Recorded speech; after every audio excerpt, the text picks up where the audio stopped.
တခါတလေမှာကျွန်တော်တို့အယုံကြည်ရဆုံးလူကပေးတဲ့တန်ရာဟာဘယ်စီးနဲ့မှကုလို့မရအောင်နှက်ဆိုင်တတ်ပါတယ်။အိမ်တော်ကြီးတစ်ခုမှာယုံကြည်မှုဆိုတာဖန်သားပြင်တစ်ခုလိုပဲ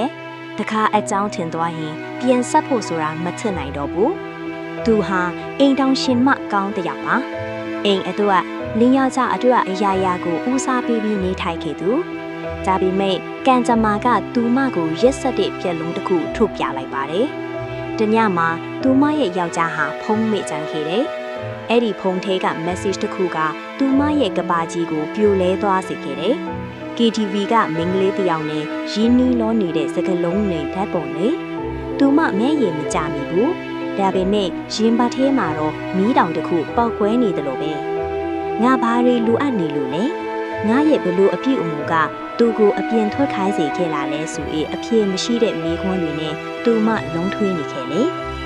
လူအများစုကဖောက်ပြန်ခြင်းကိုမှားယွင်းမှုလိုပဲမြင်ကြပြီမယ်အဲ့ဒီမှားယွင်းမှုနောက်ွယ်မှာကြံရစ်ခဲ့တဲ့သူရဲ့စိတ်ဝိညာဉ်ဘလောက်ပျက်စီးသွားတယ်လဲဆိုတာဘယ်သူမှထဲ့မတွက်ကြဘူးအနာကျင်ရဆုံးအရာကအဲ့တစ်ဖက်လူရဲ့ဖောက်ပြန်မှုမဟုတ်ဘူးကိုပြန်မချစ်နိုင်တော့ပဲငါဘာမားလို့လဲဆိုတဲ့အတွေးနဲ့ကိုတတ်မိတာပါဒါပေမဲ့တတိထားပါသူမားတာဟာတင့်ကြောင်မဟုတ်တယ်လို့တင့်မှာလည်းအပြစ်မရှိပါဘူးမနက်ခင်းမှာသူပြန်လာခဲ့တယ်ပုံမှန်တိုင်းပဲဘာမှမဖြစ်ခဲ့တယ်လို့မျက်နှာမျိုးနဲ့ပေါ့သူမကတော့ညကမျက်ရည်တွေကိုတုပ်အားတင်းပြီးသူ့ရှေ့မှာဖုံးကိုချပြလိုက်တယ်သူ့ရဲ့ပထမဆုံးတုံ့ပြန်မှုကတောင်းပန်ပါတယ်မဟုတ်ဘူးဘာလို့ငါဖုံးကိုခိုးကြည့်တာလဲဆိုရက်ဒေါသနဲ့အဖြစ်တင်စကားတွေပဲဖြစ်နေခဲ့တယ်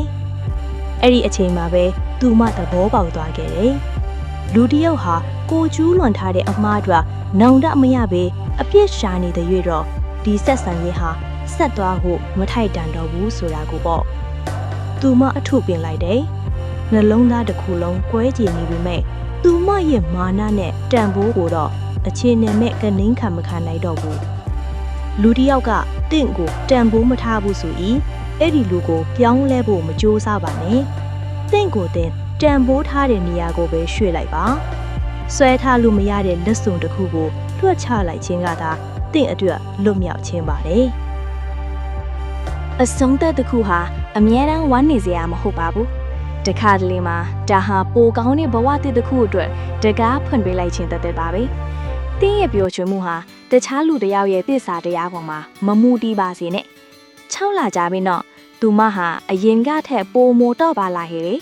အလို့အကိုင်အသစ်တငယ်ချင်းအသစ်တွေနဲ့တူသူမရဲ့ကိုယ်ပိုင်ကဘာလေးကိုအသစ်ကပြန်တိဆောက်ခဲ့တယ်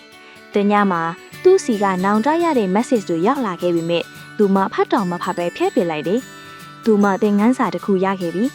ကိုယ့်ကိုတန်ဖိုးမထားတဲ့နေရာမှာအတင်းရှင်တန်ဖို့စူးစမ်းတာဟာကိုတတ်နေတာနဲ့အတူတူပဲဆိုတာကိုပေါ့အခုတော့သူမဟာလှပတဲ့ပန်းတပွင့်လိုကိုပိုင်ရနက်နဲ့ကိုပိုင်အယောင်နဲ့လန်းဆန်းနေပါပြီဘဝမှာအောင်မြင်မှုဆိုတာငွေချေးတွေအများကြီးရှိတာတွေမဟုတ်ပါဘူးကိုနာကျင်စေတဲ့အတိတ်ကနေရေးရေးဝံ့ဝံ့လှည့်ထွက်နိုင်ပြီးကိုခြေတော့ပေါ်ကိုပြန်ရက်တည်နိုင်တာဟာလေအကြီးမားဆုံးသောအောင်မြင်မှုပါပဲဒီဇလန်လေးကနေကျမတို့ရလိုက်တဲ့သင်ခန်းစာတစ်ခုရှိပါတယ်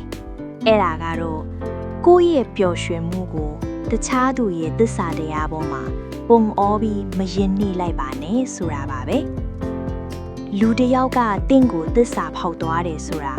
တင့်ရဲ့တန်ဖိုးနှိမ့်ကြလို့မဟုတ်ပါဘူးအဲ့ဒီလူရဲ့စိတ်ထက်ကတင့်ရဲ့တန်ဖိုးမြင်မာမှုကိုမခံနိုင်လောက်အောင်သေးသိမ်လွန်လိုပါလမ်းခွဲခြင်းဆိုတာအရှုံးမဟုတ်ပါဘူးကိုတန်ဖိုးမထားတဲ့သူလက်ထဲကနေကိုဘဝကိုပြန်လေကေတင်လိုက်တဲ့အောင်မွေးတစ်ခုပါ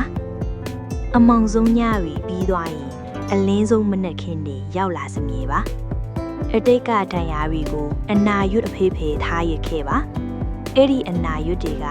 တင်ဟာဘလောက်တောင်တန်မာရီသူလဲဆိုတာကိုသက်တည်ပြနေပါလိမ့်မယ်ကိုပြန်ချစ်ပါကိုတန်ဖိုးကိုမြင့်တင်ပါဒီနေ့မှာတော့တင်းရဲ့တန်ဖိုးကိုနားလေပြီးမျက်နှိုးတန်ဖိုးထားမဲ့သူနဲ့စုံတွေ့ရမှာအတေချပါပဲ